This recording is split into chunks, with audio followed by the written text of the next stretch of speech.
नमस्कार, मी पंजाब डक उत्तर महाराष्ट्राकडे जात असल्यामुळं सुरुवातीला या भागातल्या धुळे जिल्हा, नंदुरबार जिल्हा, जळगाव जिल्हा, नाशिक जिल्हा या जिल्ह्यातल्या शेतकऱ्याला सांगू इच्छितो की तुम्ही काय करा, 17 तारखेपर्यंत तुमचा गहू असेल, हरभरा असेल, कांदा असेल, मका असेल, झाकून काढून ठेवा. कारण की 18 तारखे 18, 19, 20, 21च्या दरम्यान उत्तर महाराष्ट्राकडं, खानदेशकडं चांगला पावसाळ्यासारखा पाऊस पडणार आहे. म्हणून हा अंदाज लक्षात घ्यायचा. म्हणजे सांगायचं झालं, हे पाऊस उत्तर महाराष्ट्रातच नाही तर संपूर्ण राज्यभर पडणार आहे. काही ठिकाणी 17 तारखेला सुरू होणार आहे.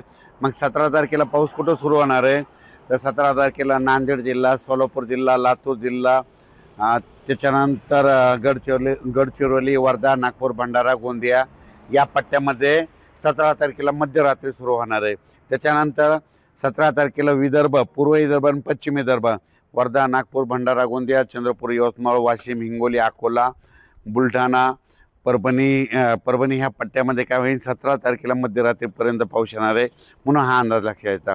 पश्चिम महाराष्ट्राकडे सातारा, सांगली, सोलापूर, कोल्हापूर, पुणे, अहिल्यानगर या भागात तुम्हाला एक सांगू इच्छितो की जवळपास म्हणजे 18, 19, 20 या 3 दिवस काही ठिकाणी पावसाळ्यासारखा पाऊस पडणार आहे. कुठं रिमझिम पडणार आहे.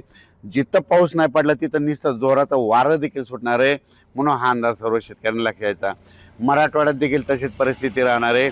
मराठवाड्यामध्ये 18, 19, 20, 21 4 दिवस पावसाळ्यासारखा काही ठिकाणी पाऊस पडणार आहे. कुठं रिमझिम पडणार आहे, कुठं नुसतं वारं सुटल.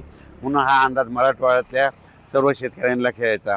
त्याच्यानंतर हे वातावरण 21 दिवस आहे, पण त्याच्यानंतर परत एकदा पुन्हा पाऊस येणार आहे. मग परत कधी येणार आहे तर परत 24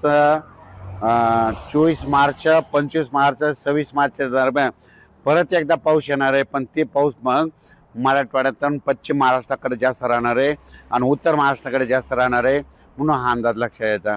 म्हणजे सांगायचं झालं तर 2 टप्प्यामध्ये पाऊस आहे. आता 17 ते 21 आणि त्याच्यानंतर 24, 25, 26च्या दरम्यान पाऊस येणार आहे. म्हणून हा अंदाज सर्व शेतकऱ्यांनी लक्षात यायचा.